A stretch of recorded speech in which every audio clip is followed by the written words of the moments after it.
अगले 3 दिन के अंदर पूरी की पूरी क्लास 10th की साइंस तुम खत्म कर सकते हो। सुन के शौक लग रहा होगा ना, ऐसा लग रहा होगा इतना बड़ा साइंस का सिलेबस क्या सच में 3 दिन के अंदर खत्म हो सकता है? तो आंसर है हाँ, बिल्कुल हो सकता है। और आज मैं तुम्हें स्टेप बाय स्टेप प्रोसेस बताने वाला हूं। पढ़ना कहां से है, कैसे पढ़ना है, कौन से क्वेश्चन लगाने हैं, मोस्ट इंपॉर्टेंट क्वेश्चन कौन कौन से होते हैं, नोट्स कहां से पढ़ने हैं, ये सारे तरीके, उसके साथ साथ रिवीजन कैसे करना है, सारी चीजें एक वीडियो के अंदर कवर करने वाला हूं। अगर 3 दिन तक फॉलो कर लिया, साइंस का सिलेबस खत्म हो सकता है।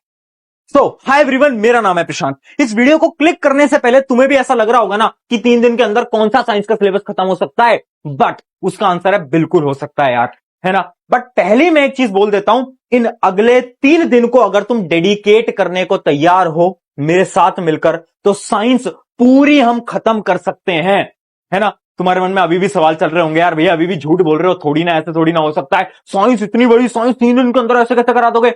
मैं बोल रहा हूं, तू खुद में भरोसा रख, मुझ में भरोसा रख, साइंस हम खत्म कर सकते हैं। स्टेप बाय स्टेप स्ट्रैटेजी जानते हैं, एक एक प्रोसेस समझते हैं, सारे प्रोसेस को कंबाइन करके मात्र 3 से 4 दिन के अंदर पूरा सिलेबस खत्म करेंगे। कैसे, ध्यान से देखते हैं। सबसे पहली चीज, अभी के समय पर 2 टाइप के स्टूडेंट्स इस वीडियो को देख रहे होंगे। एक तो है वो अपने बैक बेंचर्स, ये वो स्टूडेंट है जिन्होंने अभी तक कुछ नहीं पढ़ा है ना, थोड़ा बहुत पढ़ा है, लेक्चर्स तो देखे हैं, बट इनसे ना क्वेश्चन वगैरह सॉल्व हो नहीं पा रहे हैं। सैंपल पेपर लगाने जा रहे हो तो नंबर नहीं आ रहे, हो रही है ना प्रॉब्लम। और कुछ है टॉपर बच्चे, ये टॉपर बच्चे इन्होंने पढ़ तो सब लिया है, बट इनके साथ प्रॉब्लम क्या हो रही है ना, इनका रिवीजन नहीं हो पा रहा है। ये रिवीजन करने बैठते तो हैं, बट रिवीजन के नाम पे पूरा का पूरा लेक्चर वापस से देखने लगते हैं, जिससे कि इनका टाइम बहुत खराब हो रहा है। तो आखिर ये बैक बेंचर और ये टॉपर, इन दोनों के लिए क्या स्ट्रैटेजी होनी चाहिए, एक एक करके समझते हैं। अब एक एक स्टेप्स मैं आपको बताने वाला हूं। साइंस को करने के लिए, खत्म करने के लिए, वो भी 3 दिन के अंदर, जो आपका पहला स्टेप होगा ना, वो स्टेप होगा आपको हर एक चैप्टर के इंपॉर्टेंट टॉपिक्स पता होने चाहिए। जैसे कि यहां पर लिखा भी है, मोस्ट इंपॉर्टेंट टॉपिक्स हर एक चैप्टर के। देखो यार, बोर्ड एग्जाम के अंदर ना एक सिंपल सी चीज है, हर चैप्टर के 4-5 इंपॉर्टेंट टॉपिक होते हैं। अगर आपने उन 4-5 इंपॉर्टेंट टॉपिक को ध्यान से पढ़ लिया ना, तो 80% क्वेश्चन तो वहीं से आने हैं। ये हर बार है, हर साल होता है, ये हर साल मैं बच्चों को बताता हूं, यहीं से पेपर आता है। ठीक है, अब ध्यान से समझना बेटा, अगर तुम बैक बेंचर हो ना, तुमने अभी तक कुछ नहीं पढ़ा है, तुम्हें क्या करना है, इन टॉपिक्स को तो पढ़ के ही जाना है, इन टॉपिक्स को छोड़ के बिल्कुल नहीं जाना है। और अगर तुम टॉपर हो तो क्या करो, तो भी तुम्हें क्या करना है, रिवीजन के दौरान इन टॉपिक्स को बहुत ध्यान से देखना है। अब टॉपिक्स कौन कौन से हैं, मैं तुम्हें खुद टॉपिक्स बताऊंगा। तुम्हारे अभी शायद प्री बोर्ड वगैरह के एग्जाम हो गए होंगे या तो होने वाले होंगे। एक बार को तुम खुद एनालाइज करना और तुम सोचना कि तुम्हारे साइंस के प्री बोर्ड एग्जाम में इन टॉपिक्स से क्वेश्चन आए थे या नहीं आए थे। आए थे तो कमेंट में एक बार यस लिख देना, और बाकी बच्चे जाकर कमेंट भी पढ़ लेना। ठीक है, सबसे पहले देखते हैं, जैसे कि अपना केमिकल रिएक्शन इक्वेशन में बैलेंसिंग पे क्या एमसीक्यू आया था, उसके अलावा क्या डीकंपोजिशन पे एक सवाल आया था, डीकंपोजिशन रिएक्शन, थर्मल डीकंपोजिशन पे आया था, नहीं आया था, जल्दी बताओ। उसके अलावा क्या कलर चेंजिंग एक्टिविटी पे कोई सवाल था, क्या रेडॉक्स पे कोई एमसीक्यू आया था। ये कुछ इंपॉर्टेंट टॉपिक है क्या अपने चैप्टर नंबर 1 के। उसके अलावा एसिड बेस सॉल्ट की बात करें तो इंडिकेटर, पीएच स्केल और क्लोर एल्कलाई प्रोसेस, क्या यहां से एक सवाल देखने को मिला था, आया था ना क्लोर एल्कलाई प्रोसेस में, यस या नो लिखो। उसके अलावा मेटल नॉन मेटल पे बढ़ते हैं, तो उसके अलावा इसमें आ जाता है रिएक्टिविटी सीरीज, बहुत सारे रिएक्टिविटी सीरीज पे एमसीक्यू बेस्ड क्वेश्चन आ जाते हैं, असर्प्शन बेस्ड क्वेश्चन आ जाते हैं, तुम्हारे भी पेपर में आए होंगे। उसके अलावा एक्सेप्शनल केस जैसे कि HNO3 और मेटलर्जी के जो क्वेश्चंस होते हैं, कैल्सिनेशन और रोस्टिंग, क्या इनका डिफरेंस पूछा गया था, क्या इलेक्ट्रोलाइटिक रिफाइनिंग के बारे में पूछा गया था, है ना। और अगर कुछ क्वेश्चन नहीं आया तो बोर्ड में आ सकते हैं, ये इंपॉर्टेंट टॉपिक्स हैं सारे के सारे। उसके अलावा अगर हम बात करते हैं कार्बन कंपाउंड, तो इसके भी सारे इंपॉर्टेंट टॉपिक लिखे हुए हैं। ये पूरी की पूरी जो पीडीएफ है, ये आपको डिस्क्रिप्शन में मिल जाएगी, बट मैं बोलूंगा फिर भी साथ साथ में देखते चलो। आगे बढ़ते हैं लाइव प्रोसेस पे। लाइव प्रोसेस में डायग्राम पे तुम्हारा पेपर के अंदर जरूर एक सवाल आया होगा।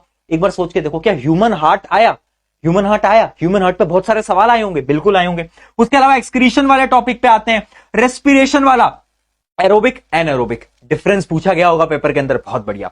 उसके अलावा कंट्रोल एंड कोऑर्डिनेशन, इसके अंदर न्यूरॉन पे तो बहुत बार सवाल आएगा, बोर्ड एग्जाम के अंदर न्यूरॉन पे सवाल बिल्कुल आ सकता है, ये बहुत इंपॉर्टेंट टॉपिक है।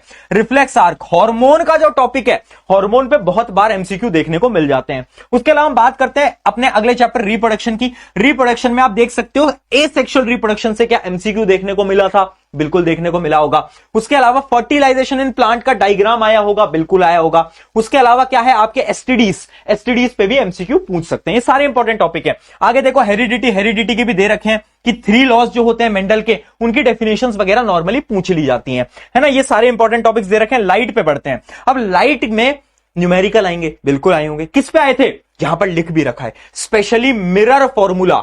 मिरर फॉर्मूला पे एक क्वेश्चन दिखा होगा, तो लेंस फॉर्मूला पे तो दिखा ही होगा, है ना। ये इंपॉर्टेंट टॉपिक यहां पर हो जाते हैं। उसके अलावा अगर मैं बात करता हूं ह्यूमन आई का डायग्राम शायद पूछा जा सकता है, बट चांसेस थोड़ी कम होती है। बट डिफेक्ट्स यानी मायोपिया, हाइपरमेट्रोपिया तो बिल्कुल हर बार पूछा गया है। ये तो तुम्हारे पेपर में भी तुम्हें देखने को मिला होगा कि मायोपिया, हाइपरमेट्रोपिया पे सवाल आ ही गया होगा, ठीक है। उसके अलावा क्या बच जाता है अपना, उसके बाद आ जाते हैं हम इलेक्ट्रिसिटी पे। इलेक्ट्रिसिटी पे आपके न्यूमेरिकल आए होंगे, और रेजिस्टेंस का जो फॉर्मूला है ये रो एल बाय ए, इस पे तो बिल्कुल सवाल आया होगा, आया था, बहुत बढ़िया, है ना। ये कुछ इंपॉर्टेंट आ जाते हैं। ओम्स लॉ का ग्राफ भी इंपॉर्टेंट है। उसके अलावा मैग्नेटिक इफेक्ट में क्या इंपॉर्टेंट है, मैग्नेटिक इफेक्ट में आपका फ्लेमिंग्स लेफ्ट हैंड रूल बहुत इंपॉर्टेंट है, जैसे कि यहां पर लिखा भी हुआ है।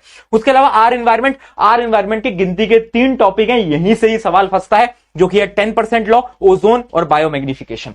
बस अब तुम्हारे मन में सवाल उठ रहा है, भैया पर 3 दिन है, ये बताओ कैसे पढ़ेंगे, इतने सारे टॉपिक है, कैसे कर पाएंगे। मैंने कहा देख यार, सिंपल सी बात है, अब अगर तू लंबी लंबी वीडियोस देखने बैठ रहा है, 1.5 2 घंटे की वीडियोस देखेगा तो शायद नहीं हो पाएगा, है ना।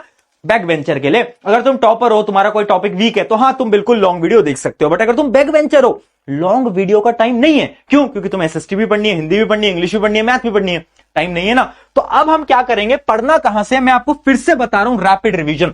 साइंस के हर एक चैप्टर को 15 से 20 मिनट या फिर 25 मिनट के अंदर मैंने खत्म कर रखा है, बिल्कुल उसको आप करोगे रैपिड रिवीजन। या फिर अगर रैपिड रिवीजन कुछ बच्चों को पसंद नहीं आ पा रहा है ना, तो क्या करो ना, तुम नोट्स उठा लो यार। मैंने अपने नोट्स इतने सिंप्लीफाइड नोट्स बनाए। देखो, या तो तुम अपने दोस्त के नोट्स उठा लो जो कि टॉपर है, अगर तुम्हारा कोई दोस्त ऐसा नहीं है तो तुम क्या करो, प्रशांत भाई के नोट्स उठा लो, है ना। नोट्स मैंने आपको बहुत बार दिखा भी रखे हैं, बहुत सिंपल, बहुत ऐसे चार्ट के फॉर्म में नोट्स बनाए गए हैं। तो एक चैप्टर मात्र 5-6 पेजेस के अंदर अपन ने समाप्त कर दिया है। तो आप नोट्स उठा लेना, रैपिड रिवीजन कर लेना, जो भी आपको पसंद आता है, बट फटाफट करना है बेटा, टाइम नहीं लगाना। अब भैया क्या इतना ही काफी है, मैं बोलूंगा बिल्कुल नहीं। इसके बाद आ जाते हैं क्वेश्चन प्रैक्टिस। क्वेश्चन प्रैक्टिस अगर तुम नहीं करते ना, नंबर भूल जाओ। गलती हम क्या करते हैं ना, हम लेक्चर देखे जा रहे हैं, इनका देख लेते हैं, उनका देख लेते हैं, ये कर लेते हैं, वो कर लेते हैं, बट क्वेश्चन सॉल्विंग आती है तुम्हें? अभी मैं एक न्यूमेरिकल कराऊंगा, कर लोगे तुम?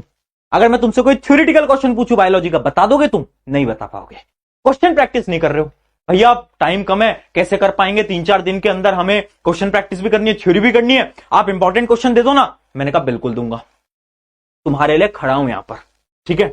तुम मांगोगे ना तो क्वेश्चन मैं बिल्कुल तुम्हारे लिए लेकर आया हूं। और अगले 3 दिन यानी आपका 22 of January, 23 of January and 24 of January को हम 3 दिन लगातार सेशन लेने वाले हैं, और उस सीरीज का नाम है गॉड सीरीज, GOD सीरीज। पहले दिन के अंदर हम केमिस्ट्री के सारे मोस्ट इंपॉर्टेंट क्वेश्चंस को प्रैक्टिस करने वाले हैं। MCQ, assertion, case based, 3 marker, 5 marker, 2 से 2.5 घंटे का सेशन होगा। इसके अंदर पूरी केमिस्ट्री, 4 चैप्टर खत्म, सारे चैप्टर खत्म, और एक अलग तरीके से क्वेश्चन प्रैक्टिस करेंगे, नॉर्मल तरीके से नहीं करेंगे। ये बड़ा यूनिक मेथड होगा, तुम देखोगे ना, तुम आना, है ना। अगर कोई बच्चा इस वीडियो को बाद में देख रहा है ना, मान लो 22 तारीख के बाद में देख रहा है, तो तुम लाइव वाले सेक्शन में जाना, या फिर मैं लिंक भी दे दूंगा, लिंक पे जाकर क्लिक कर लेना और इस सेशन को देख लेना। बट अगर तुम पहले देख रहे हो, 22, 23, 24 गॉड सीरीज, पहले केमिस्ट्री, फिर फिजिक्स को खत्म करेंगे, और फिर होगी बारी अपनी बायोलॉजी की। सब कुछ खत्म कर देंगे 2 से 2.5 घंटे के अंदर। आपके क्या होने वाले हैं, सारे इंपॉर्टेंट क्वेश्चंस कवर होने वाले हैं, और इस प्रकार से कवर होंगे ना कि तुम्हें मजा आ जाएगा, ठीक है। तो तुम्हें क्या करना है, जिस दिन पहला केमिस्ट्री का सेशन है, तुम क्या करोगे, केमिस्ट्री सब कुछ पढ़ के आओगे, रैपिड रिवीजन देखकर आओगे। फिर तुम क्या करोगे, मेरे साथ बैठ के 2-2.5 घंटे क्वेश्चन प्रैक्टिस करोगे। अगले दिन तुम ऐसे ही रैपिड रिवीजन फिजिक्स के देख के आओगे, ऐसे ही तुम बायो के देख के आओगे। बस इतना काम करना है, ठीक है। अब अगली चीज आ जाती है, भैया क्या इसके अलावा भी कुछ है? मैंने कहा बिल्कुल यार, एक 2 चीजें होती हैं, एक होता है डायग्राम। बायोलॉजी के डायग्राम इंपॉर्टेंट है, सबको पता है, आई होप अभी तक तुम्हें पता होगा। दूसरी चीज केमिस्ट्री की NCERT एक्टिविटीज बहुत इंपॉर्टेंट है, पता है ना। हाँ, वो कहां से करेंगे भैया, उनके लिए मैं ऑलरेडी 2 लाइव सेशन ले चुका हूं, मैं लिंक डिस्क्रिप्शन में दे दूंगा। सबसे पहले अपना लाइव सेशन है, अभी लिया था कुछ दिन पहले, इंपॉर्टेंट डायग्राम। सारे इंपॉर्टेंट डायग्राम आई गेस 2 घंटे के अंदर समाप्त कर रखे हैं, एक बार जाकर देख लेना, या फिर एग्जाम से पहले भी देख सकते हो। मैं बोलूंगा अभी देख लोगे तो फायदे में रहोगे। उसके अलावा NCERT एक्टिविटीज और उसके साथ साथ क्वेश्चन बता रखे हैं, तो यहां भी तुम्हारा काम बन जाएगा। सब कुछ दे रखा है तुम्हें, डिस्क्रिप्शन में एक लिंक दे दूंगा, साइंस में नंबर नहीं कटने दूंगा, ठीक है। ये हो गया आपका क्लियर। अब आगे चीज आ जाती है आपकी क्या, कि भैया रिवीजन कैसे करना है ये बता दो। अब देखो यार, अगर तुम टॉपर हो ना, तुम्हें रिवीजन करने में बहुत शानदार तरीका बताता हूं। रिवीजन का मतलब ये नहीं होता वापस से लेक्चर देखना है, रिवीजन का मतलब क्या है, तुमने उठाए अपने नोट्स तो बनाते होगे, है ना, नोट्स तो बनाते होगे, फिर रैपिड रिवीजन वगैरह जो भी तुमने देखे। अब उसके बाद तुम्हें क्या करना है, तुम्हें क्वेश्चंस लगाने। अब कुछ क्वेश्चन होंगे जो कि तुमसे सॉल्व होंगे, कुछ होंगे जो कि तुमसे सॉल्व नहीं हो पाएंगे। अब ध्यान रखना बेटा, वो टॉपिक्स जिनके क्वेश्चन आपसे सॉल्व नहीं हो पा रहे, सिर्फ और सिर्फ आपको वो टॉपिक पढ़ने हैं। अब भैया ये कैसे करेंगे, अभी जो गॉड सीरीज आ रही है ना, उसका नाम गॉड सीरीज क्यों है पता है, क्योंकि उसके अंदर जितने भी सारे क्वेश्चंस होंगे ना, उन क्वेश्चन के आगे ब्रैकेट में टॉपिक लिखा होगा। तो इमेजिन करो तुमसे क्वेश्चन नंबर 3 सॉल्व नहीं हो पाया, तो उसके बगल में ना मैंने वहां पर टॉपिक लिखा होगा, तो तुम्हें पता चल जाएगा अच्छा यार मुझे ये वाले टॉपिक मेरा वीक है, इसके क्वेश्चन मुझसे सॉल्व नहीं हो पा रहे। तुम्हें क्या करना है, वापस से उस टॉपिक का रिवीजन कर लेना है बस। इस वजह से ये गॉड सीरीज है यार, है ना, ये कोई छोटी मोटी सीरीज नहीं है। चलो आ जाना, है ना। अब ये रिवीजन का आपका सारा का सारा इस प्रकार से आप रिवाइज करोगे। अब फटाफट से फाइनल टिप्स की तरफ आ जाओ। पहली फाइनल टिप होती है राइटिंग प्रैक्टिस। याद रखो, जितना ज्यादा लिख सकते हो लिखो। मैं बोल रहा हूं जब भी टाइम मिल रहा है ना, कोई क्वेश्चन तुम्हारे सामने आता है उसको लिखना स्टार्ट कर दो। क्यों? क्योंकि हो क्या रहा है ना, हम लिखते ही नहीं है ना, हमें पता ही नहीं कि आंसर को लिखना कैसे होता है, और वहीं पर ही बोर्ड एग्जाम के अंदर नंबर कट सकते हैं। बट तुम प्रैक्टिस करते रहना, सैंपल पेपर वगैरह लगाते रहो जितने लगा सकते हो। उसके अलावा मोर क्वेश्चंस करते रहो। क्वेश्चंस मैं करा भी रहा हूं, तुम्हें बता ही दिया है। अगली चीज टाइम डिस्ट्रीब्यूट, समय डिस्ट्रीब्यूट करो। किसके अंदर समय डिस्ट्रीब्यूट करें? यार देख, तूने पूरे साल भर बहुत खेला कूदा, मस्ती मजाक करे, दोस्तों के साथ फ्री फायर खेला है तू, तुझे भी पता है ना, अंदर से तेरे को मालूम है कि हाँ यार पूरे साल भर शायद उतनी मेहनत से पढ़ाई नहीं करी है, मालूम है ना। अब टाइम को बचा और अपने टाइम को अपनी पढ़ाई में डिस्ट्रीब्यूट कर। कैसे डिस्ट्रीब्यूट कर? साइंस पढ़ रहे हो तो ऐसा नहीं कि एक ही सब्जेक्ट पढ़े जा रहे हो, यानी एक सब्जेक्ट का वही टॉपिक जो कि तुम्हें पसंद है। कुछ बच्चों को इलेक्ट्रिसिटी बहुत पसंद होता है, तो पूरा समय वो इलेक्ट्रिसिटी के अंदर घुसे रहते हैं। नहीं यार, अगर तेरी बायोलॉजी वीक है ना, तुझे पता है ना, तुझसे रटने वाली चीजें नहीं हो पाती, पता है ना तुझे। अगर तेरी बायोलॉजी वीक है तो बायोलॉजी पर टाइम लगा, अगर तेरी फिजिक्स वीक है तो फिजिक्स पर टाइम लगा। समझ रहे हो ना? तो जो वीक है उस पर थोड़ा ज्यादा समय लगाना पड़ेगा, टाइम को दिमाग से डिस्ट्रीब्यूट करना पड़ेगा। और लास्ट चीज, फिजिक्स के न्यूमेरिकल्स इस साल हल्के से टफ आने वाले हैं। पहली मैं आपको बता देता हूं, स्पेशली इलेक्ट्रिसिटी चैप्टर के। तो इलेक्ट्रिसिटी के अंदर जितनी प्रैक्टिस कर पाओ इस साल कर लेना। पहले ही बता रहा हूं, थोड़ी सी वार्निंग, थोड़ी सी चेतावनी, एक छोटी सी चीज तुम्हें बताकर जा रहा हूं। फिजिक्स की प्रैक्टिस इस बार ढंग से होनी चाहिए, स्पेशली इलेक्ट्रिसिटी की, ठीक है।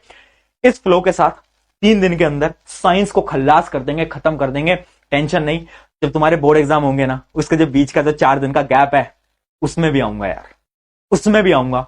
सारी चीजें A to Z रिवाइज कराऊंगा। रिवाइज, क्वेश्चन प्रैक्टिस आज करो, जब पेपर होंगे रिवाइज कराऊंगा, वहां पर भी क्वेश्चन प्रैक्टिस करेंगे, बट वहां पर रिवीजन ज्यादा हम करेंगे, ठीक है। ऑन दिस नोट, शुक्रिया एवरीवन, मेरा नाम है प्रशांत। आई होप इस वीडियो से मदद हुई होगी। अगर मदद हुई है तो अपने फ्रेंड के साथ जरूर शेयर कर देना। शुक्रिया।